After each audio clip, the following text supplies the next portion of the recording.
Okay, so the next part of the politics of public administration involves American federalism and intergovernmental relations. And so what this deals with is the type of government structure that was going to be set up back at the time of the Founding Fathers.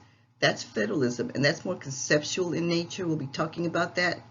And the second part, intergovernmental relations, that's the application of federalism, or it is sometimes called federalism in action.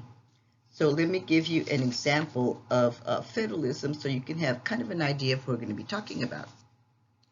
There was this one law that was passed by the federal government, the national government, in 2002, I believe. And it was called the National ID Act, or the Real ID Act. And this was in response to the terrorist attacks of 2001, 9/11, 2001. And so the reason that they thought that we needed to have a law passed to ensure national security is that we wanted to be able to easily identify all citizens who are legally here within the United States. And so when they set up this piece of legislation, they were calling it a national ID card. Now, this is foreign to the American citizens because we have never really had a national ID card, although many other countries do have a national ID card. But more importantly, the reason that it became a federalism issue is because the states had always enjoyed the ability and had the responsibility of issuing a driver's license in their respective states. So what this National ID Act, or the Real ID Act, wanted to do is that they wanted to have this national ID card, as I said, and within this national ID card, they wanted to have everybody's 10 digital prints, or in other words, the fingerprints for all 10 fingers. Right now, with our driver's licenses, I think only have the thumbprint, if I remember correctly. It's been a while. But not only that, the important part was that they wanted to have everybody's retina scan so they could be easily identified as somebody who was here legally. And so it became a federalism issue because many states sued the federal government saying, one, do not take that responsibility away from the states. That's a state's rights. That's what we call a federalism, or this concept of federalism, a power that's been granted to the states. Those are called reserved powers. It's always been a reserved power for the states. We do not want you to do this to us, and we will take you to court. And Texas was one of the states that took them to court. And so the compromise, the other part of that was that with this retinal ID, or the retinal scan, which is basically the eye, the equipment was very expensive, and the states were saying, this is an unfunded mandate because you're expecting the states to come up with the money to take everybody's retinal scan to put on this ID card. And so what the federal government did is they said, okay, we'll give every state $1 million. But in a state as large as Texas, well, that $1 million would not go very far now, would it? Okay, so the compromise was that each state would have its own way of vetting the population within that state, which basically means each state had to ensure that anyone that held that driver's license was an American citizen or that was here legally. And then they call that, for Texas, they call it the Texas Real ID. So, and that's on your driver's license.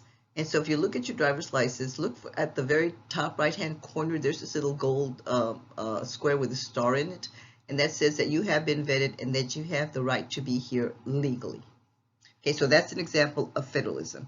The way that it was implemented through the driver's license offices, that's intergovernmental relations and everything that had to go into that. So that's like an example.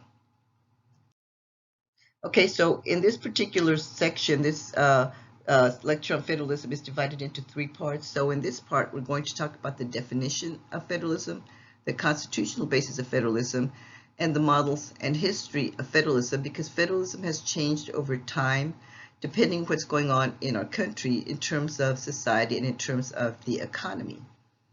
And so the way that I'm going to be presenting it is going to be based on the different presidential cycles, or the administrations, and what they did and the reasons that they did it.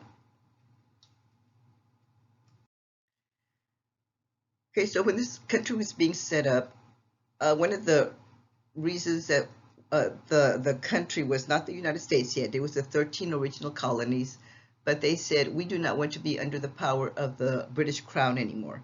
They will make all of the decisions, and then they will tell all of their provinces or all of their territories that they have to follow all of these laws. And so they saw that as being a strong central government, and it threatened the liberties. So this was the time when they had the Boston Tea Party, if you remember that from your history lessons, to break away from the Crown of England. They said, okay, we will have the opportunity, and they were successful, of course, because we became the United States. But at that time, they said, how are we going to set up this country then? And there's basically three ways that it can be set up. The first way would be like a unitary system of government, but that's the one that we were under. That's the one that England had. That's the one that Canada has. Most of the European countries do have a unitary system of government, and that means that all the power is centralized at the top level, and then the provinces or the different territories within that particular country do not always have a say in how that law is going to be enacted or how it's going to be implemented. It's a very top-down model. So that's the unitary system of government. Another system of government was the confederated system of government, and that's the one that we started out with, the confederated system of government, or the Confederation of the States. And that one gave most of the power to the states, and the national government had very weak powers. And so they tried that for a while, but they said, well, it didn't really work, because what the states were doing is that they were, out there kind of running their own show. They were, making trade deals. They were printing their own money. They said, for us to become a United States, a unified country, we need to go to a different system. And that system became known as, or is known as, a federal system of power. And so this will assign powers to different levels of government. And for a federalist system of government, that's a division between the national level governments and the state level governments. And so this thing called federalism has kind of shifted over time, as I said a minute ago, because it depends on what's going on in the country. And the reason that I'm saying this is going to have direct implications for making public policies or making laws is because depending on what's going on in a country, laws may need to be passed and they may need to be funded. Appropriations need to take place. So it's going to kind of depend on the administration, the ideology within the administration, whether it's going to be a more conservative administration, which tends to meet more states' rights or let the states do as much as they can, or it can be a more liberal type of ideology. And the liberal type of ideology is basically saying, the national government should be the one that's more in control. So this is kind of the way that was set up since the very beginning. Okay, so when it comes to the actual Constitution, what the Constitution says is basically a one-liner. All powers not specifically granted to the federal government are reserved for the states. Okay, so this is what it means. The Constitution says there's different types of powers that are granted to the government. There are delegated powers, and these are the ones that are assigned by the Constitution. There are implied powers, and the implied powers are basically derived from the different decisions that are made by the courts, and they call it like, there's a clause, and it's like for the good of the country, that laws can be passed if the Congress and the courts and the president are separation of powers or branches of government feel that the country needs to have something done, a law passed in order to benefit them in some way. So that's kind of how it plays into federalism. Now, there are reserved powers that I mentioned a little while ago that only the states can have these certain powers, and they are not shared with anybody else. There are also shared powers, though. But for this particular lecture, just know that the constitutional basis is basically saying the federal government or the national level government has a lot of powers, whether they are delegated by the Constitution or they are implied by the Constitution. And when laws are made, they are made for the good of the country. It's called the necessary and proper clause. The necessary and proper clause. Okay, so now we're going to take a little trip down memory lane here, because I'm going to be talking about the history and the models of federalism. And it's kind of changed through time, depending on what's going on in the country. If you look at this first model here, they're calling it dual federalism. And this was back in the 19th century, so it's way far back to about 1930s. And so at that time, the United States was very much an agrarian society. And so, or in other words, it's based on the agriculture. And we were trying to become an industrialized country. We were trying to develop a manufacturing sector. I mean, think Model T. And we're going to be talking about how that Model T mentality kind of gave way to a lot of the management techniques that we have used in the past and probably are still using at even now. But it was a strict interpretation of powers between the federal and the state level governments. The federal government didn't have a whole lot of say other than national government and trade policy, monetary policy, and everything else was delivered at the state level.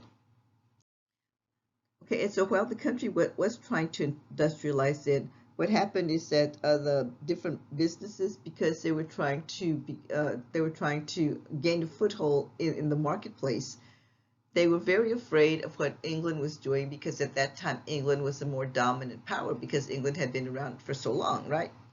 And so they asked the government to develop isolationist policies, or they're called ISI policies, or in other words, they're protectionist policies, saying please protect our nascent industries so that England doesn't come over and just dump their products and they can sell them cheaper, and it's not going to give our products the ability to be sold because we will be outpriced.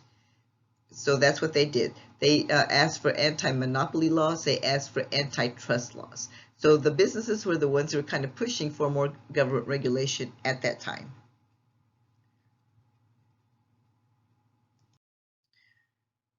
Okay, the next period of time was during the time of the Great Depression, and that's called cooperative federalism. So it was like 1935 to about 1950, and the different books will give different dates, but I'm just giving you kind of a time span. But this is the important part about this one. This was about around the Great Depression. This was the time when everybody was doing very badly, both socially and economically, because we lost all our money in the stock market crash of that time. And this was under Roosevelt, and so Roosevelt, said he was going to go ahead and fix the country in some way. He was going to do, and he did several different things, and that dealt with federalism. He said, for one thing, the states are doing a lot, and they have always been doing a lot, but the federal government needs to step in, and they need to collaborate with the states and to provide some money for them, to provide some funding for them.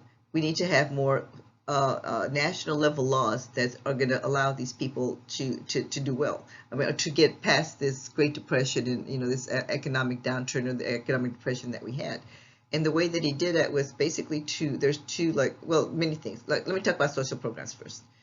The Social Security Act was passed in 1935, and this was to give kind of like a safety net to different families, and it's kind of started with the widows of the military, the veterans.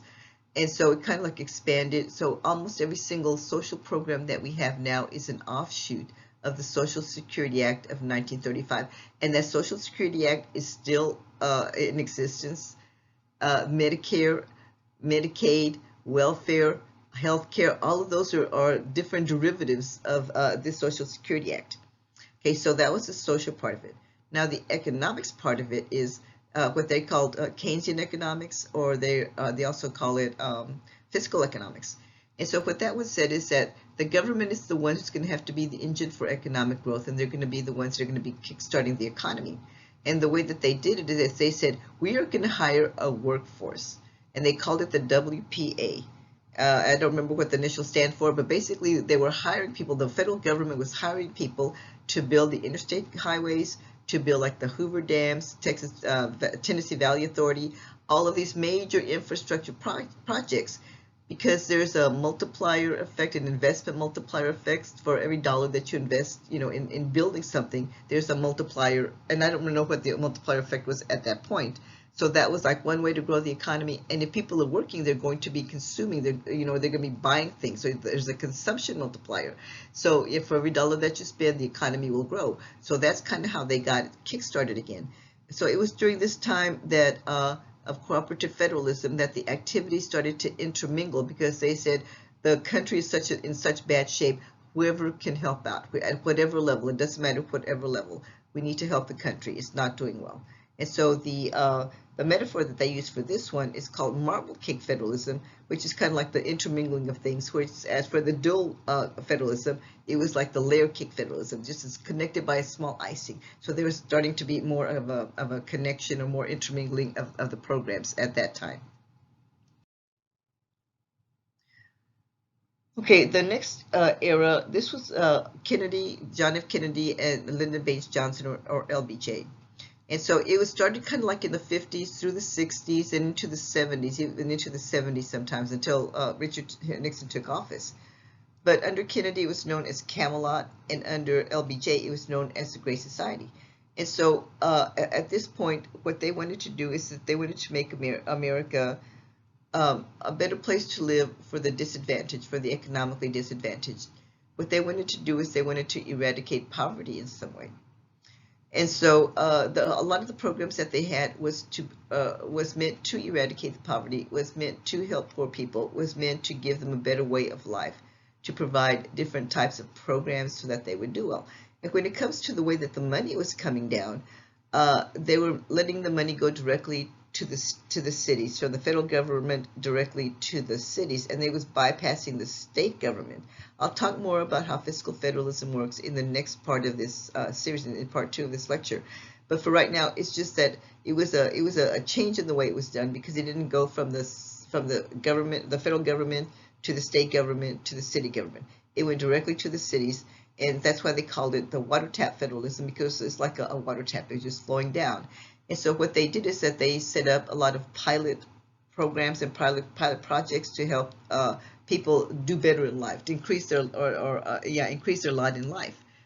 Now, I'm not going to say that it was a successful one, because there's still a lot of poverty. I mean, poverty still exists. It's very pervasive. There's a lot of different aspects to it. An example that I can give you of this type of a program, type of pilot program, is one called the negative income tax, and this is one of Milton Friedman's ideas. He's an economist. You don't have to remember that name. But anyway, what this was is that they decided to do a pilot project in Detroit, and it's one of the housing projects in Detroit. And so the thinking was, if people that live in projects have like mentorship in other parts, like suburban America, to see how people live, that they will want to live in the same way. So they paid them cash money to move out to the suburbs, so that they could have like a better way of life, or they could see what a better life would be. And so so they gave cash money to them. And so they go back to look at the program, to evaluate it. It's called program evaluation, to see, well, did it work? You know, how did the people move out or whatever? And so when they went back, they looked at it, and the people were still there. And so so they were saying, well, we gave you money to leave this area so that you could get better housing, better schools. I mean, you know, because these are all elements of poverty, right? And this is what they said. Well, you didn't ask us if we wanted to move. You know, we use this money, you know, to fix up our place, to, you know, pay off the car, save a little money or whatever. But this is where our families are. This is where our social safety network is. We don't want to leave this area. So the bottom line for that, or the lesson learned, let's put it that way, is talk to the stakeholders to see if this is a good deal for them. It's only a good deal if they think it's a good deal. Okay, then now this next model, the competitive federalism, this was starting in around the 60s to the 70s, and it extended into the 70s. And this is during the time when money started to become scarcer and started to become more competitive. And so in order to get a lot of the federal funding that we had to apply for different types of grants that we'll talk more about when I talk about fiscal federalism. But this is the important part, is that in order to get the money, you know, you're going to be competing for grants, and the federal government will say, yes, you can have this money, state of Texas. But then the question was, all right, well, how are they going to administer the funds? So the federal government said, states, if you want the federal money, you have to set up an agency that's going to mirror the federal government, so that you can administer the funds, to implement it, to deliver the services. And so if it was, say, for example, highway money, and you were applying for highway funding from the U.S. Department of Transportation, Texas had to create TxDOT. Okay, so if you ever ask yourself, how did government get so big? Well, this is how it got so big, because you can imagine the same machination, the same mechanism was true for all the 50 states. But anyway, so it became competitive because all the levels of services had to compete for these packages in order to be able to deliver or to have money to deliver the services. And it became known as picket fence federalism because the programs were the different grants, the different programs, and they were going up and down. And then the levels of government were the ones that were going across. So all of a sudden you started having a lot of different levels of government. So picket fence federalism. Okay, so then Nixon comes in back in 68 to about 80s. And so he had a type of new federalism. And, you know, Nixon is remembered mostly for Watergate. You might be kind of young, you don't remember what Watergate was, but it was like dark days for the country, very dark days for the country. But Nixon actually did some good stuff too. Now, Nixon was a Republican, he was conservative, and he was very much a states' rights type of president, or his administration was conservative, had used conservative ideology in that he said, everything that needs to be done should be at the state level, should be made at the state and local levels because they know what they need to do more so than the federal government needs to do. So what he did is that he removed a lot of the strings that are attached to federal money. When I talk about the fiscal federalism, I'll be talking to you more about the conditions or the strings that are attached to federal funding, but he took those away.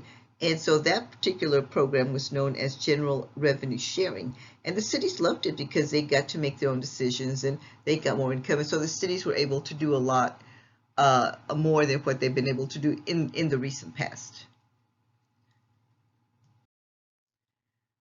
Okay, and then Reagan comes in 1980, and this happened, and this is true. It was since Reagan, it was under Bush, George H.W. Bush, as well as George W. Bush. Use this type of fend for yourself federalism. And so when Reagan came into office, he came in with the express purpose of making government smaller. He said government is overbloated, it's bloated, it's too big. We need to strike at the heart of big government. And so he was going to use this thing called federalism, his new federalism, to be able to do that. So let's talk about how he was able to do that. Okay, I call this the 3D program. And the 3Ds are devolution, defunding, and decentralization. So let's talk about these a little bit. Devolution means I'm going to be sending programs back to the states. There are federal level standards that they have to meet, but I'm going to let the states deliver these services. Now, as long as if they want to have standards that are above the federal level standards, they have to get a waiver. But I'm devolving these programs back to the states.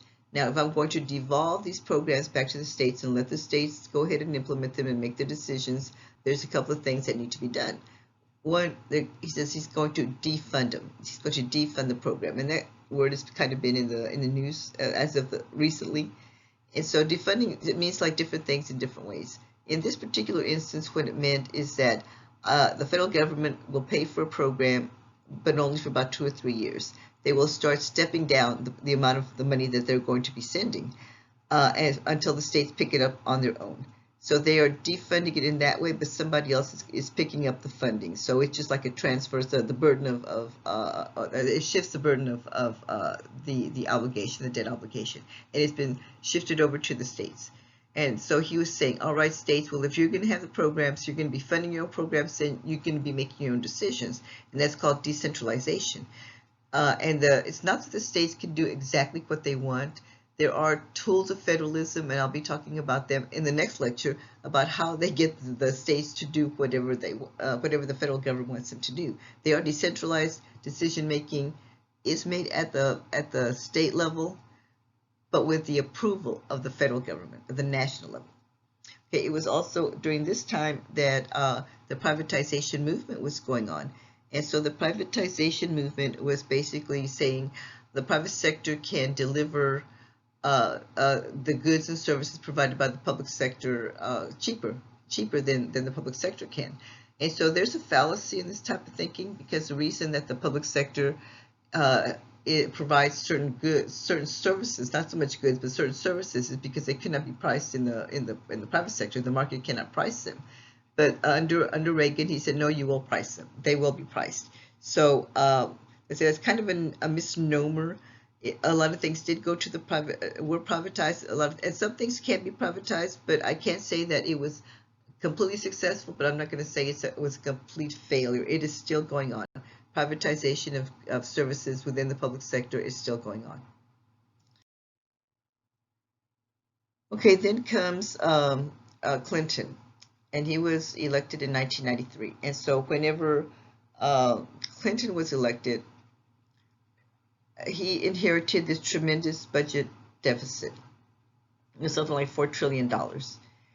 And so under his administration, there wasn't a whole lot that he could do, because he said even though he felt empathy, that's why he called it constrained empathetic federalism. I feel for your states and local governments, but I don't have a lot of money to do stuff for you. So his primary goal was to decrease the budget deficit. So there wasn't a whole lot that he could do in terms of social policies, in terms of funding for the cities and the states. He did say we need to address some urban problems, and there always have been a lot of urban problems, and he tried to do this through this thing called empowerment zones. And so what that one is that it was still part of this, kind of like the Fend for Yourself federalism. But what he did is he identified certain areas, and they were blighted areas, or like slum areas, if you want to call it that. And he said, we're going to make this an empowerment zone.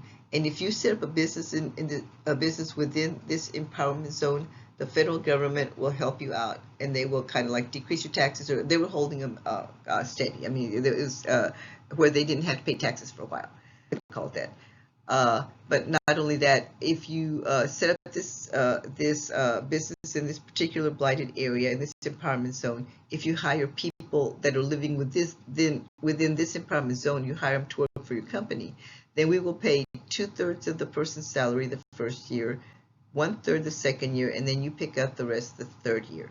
The other part of this empowerment zone was that he told teachers and first responders and police and firemen that if they're working in this area, they're assigned to this area, and if they will live in this area, they would go ahead, the federal government would go ahead and help them buy a house by paying their closing costs and giving them the down payment for the house. And they had to live in the house for, I think, 5 years or something, and it was a loan forgiveness program. And as far as I know, I think that program is still in existence. But anyway, so that one is called the empowerment zones. And again, what he wanted to do, he wanted to reduce the budget deficit. He did reduce the budget deficit. When he left office and George W. Bush took office, when he was elected, he inherited a budget surplus, but then the 2011 terrorist attacks occurred, and so a lot of that surplus that Clinton left over had to go to be used for the war on terrorism.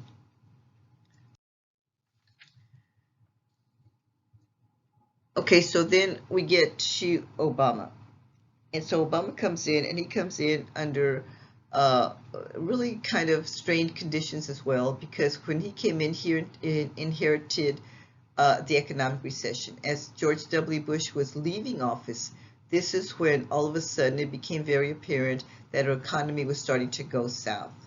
It was becoming more and more apparent that the government was going to need to step in. And George W. Bush, or under the George W. Bush administration, they passed the first economic bailout packages. And so they continued through the Obama administration, because a lot of these industries, and especially the financial industry, were deemed to be too big to fail, too big to fail. So he kind of like rescued the economy, if you want to call it that way. He had different programs that helped the economy to do better.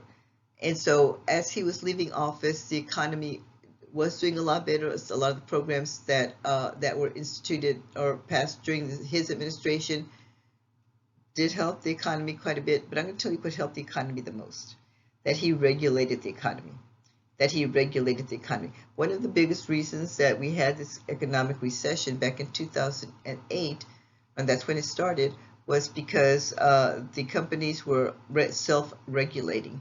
And so because they were self-regulating, they were not reporting different inconsistencies that were going on. So it kind of, I don't know, they said it took, the economic advisors by surprise. I don't know if it did or if it didn't. I'm not going to argue one way or another, but we were in such a mess. Anyway, so he comes in, And so it was a return to big government because there was more spending on social programs that we'd had under the Republican administrations. There was a regulation on the economy, and he created new public agencies in order to regulate the economy. There was a SAR for this and a SAR for that. And so he said in order for the economy to do better, they need to be regulated. And it worked. To a large extent, it worked. I'm not going to, as I said, I'm not going to argue it was like they were the best policies in the world. Nothing is the best policy in the world. Now, one thing that he did do under this one for the social programs was the Obamacare, the American Care Act. And so that one was passed with a very slim margin from the Senate. It was passed mostly by Democrats. It was a way for everybody in this industrialized country, this first world nation, the best country in the world, to have or to provide, to offer health care to everyone. Because we have a large segment of society that was not insured, period. You know, if you work, you can get insurance through your job most of the time, but not always. If you're poor, you can get Medicaid or CHIPS. These are two social programs, and they were expanded under Obama. But if you're in the middle, in the what they call the working poor, where you're working and you might be working full time, but your employer is not providing insurance, these are the people that it was intended to target. Because he was saying, you know, these are people who are coming in, they can't afford to get like health care. They're getting sicker and sicker. They wind up in the emergency room. So there were a lot of issues going on with Obamacare. They had so many different judicial reviews. Or in other words, it went to the Supreme Court for them to review it. It came out. It came back to be constitutional. I'll talk more about that next time, or in the next lecture, when we talk about the different pillars of the Constitution, of how that came about. But anyway, so yes, it was passed. It was not a very popular program to start with, but in the end, as Obama left office, and with the Republican rhetoric of repeal and replace, all of a sudden it got to be a very popular program, and they were saying, do not take our Obamacare away. It is still in existence. It's been dismantled to some degree. I'll talk about that in a minute. Okay, so Trump is elected in 2017, and he served the one-year term. And it's hard to really say what he did with federalism, because there is nothing that really defined it or really concreted it in any certain way. It seems to me that most of the things he sent back to the states, or he just did not address at all. So he did cut back on social programs. He cut back on the health care, the Obamacare that I was talking to you about just a second ago. And so what he did on that one is that he managed to pass, it was a comprehensive bill, and it was a tax bill. And so what he did in that tax bill is that he made it so that the penalty for not having insurance was dismantled. I mean, it went away. That penalty went away. So he's been dismantling it, like chipping away at it and chipping away at it, you know, since he took office in 2017. The Obamacare, the ACA, is still in existence. Now, the immigration, again, what he did with immigration is that the last big piece of legislation that was passed on immigration was in 1986 under Reagan. And that was a very comprehensive bill, and that gave amnesty to a lot of people.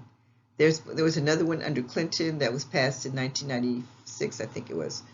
And so that one was less so. It did change it, but not too much. So what Trump did with the immigration is that he changed the regulatory process, the rules and the regulations of how they were going to be implementing the immigration policy. And he did that through executive orders. Now, there was a lot of pushback. There was a lot of media coverage, especially with the separation of children at the border.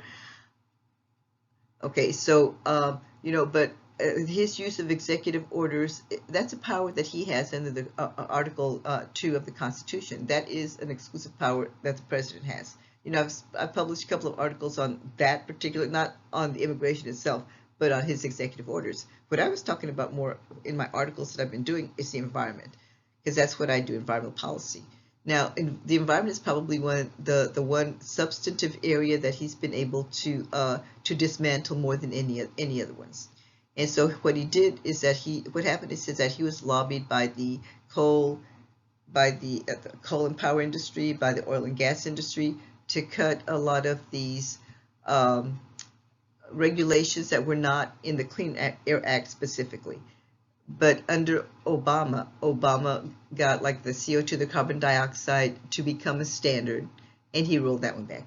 Methane to become a standard, to roll that back. For new power plants to have more environmental equipment and higher standards, so the PMI. So there was many different things that he rolled back, and he rolled back, and he rolled back. So of all of the things that Trump did, I would say that he was able to look at the environmental policies and to negatively affect the environmental policies the most of any part in this administration.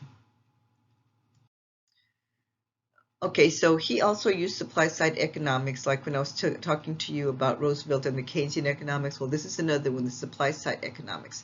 And so what he did is that under supply side economics is basically leave everything to the capitalism, free hand of the market, job growth and all that. It'll grow the economy. We don't have to worry about the economy. And as I said, the economy was doing really well until, guess what? The pandemic hit. And so the pandemic and the economy are so closely related because people lost their jobs, they were furloughed, or they lost their jobs because of the pandemic, because of the COVID-19. The economy is not doing well right now. It's going to take a while for it to bounce back. And there's a difference between the stock market and the economy. The stock market is doing really well. It's the economy, the structure of the economy. And so people had to change the way that they work if they were lucky enough to still have a job, because a lot of people lost their jobs. If there were programs that were passed, and this was under the Trump administration to help the people to start out with. And this was like to increase the unemployment benefits, by more so than what they would get normally under, based on their salary. And so everybody was doing pretty well. And then once that kind of like faded away, well, now people are starting to struggle even more. Where you see these long food lines, people are struggling. I mean, they're just absolutely struggling. And until we get this pandemic under control, there's a promise of the vaccines and the vaccinations. We're going to be waiting for that. The economy will not be able to bounce back, in my estimation, and in my educated guess, I guess you could say, until we get the pandemic under control. But more than anything else about the Trump administration is that right now our political institutions, and especially the bureaucracies, they're very strained. And they're very strained because we've had such a turnover in leadership at the top. I mean, these are like the cabinet level positions, like the top level positions. Our career civil servants are getting really upset with what's going on, that they have either gotten fired or they have quit. So there's just a lot of strain. So I think if this is to the point, and as I finish, or as we're taking this course, and I don't know, Biden was recently elected. I don't know what's going to come about at that time. So we'll just have to see we'll have to wait and see. And that's all I'm going to say. It's going to be wait and see game of see how this is going to play out.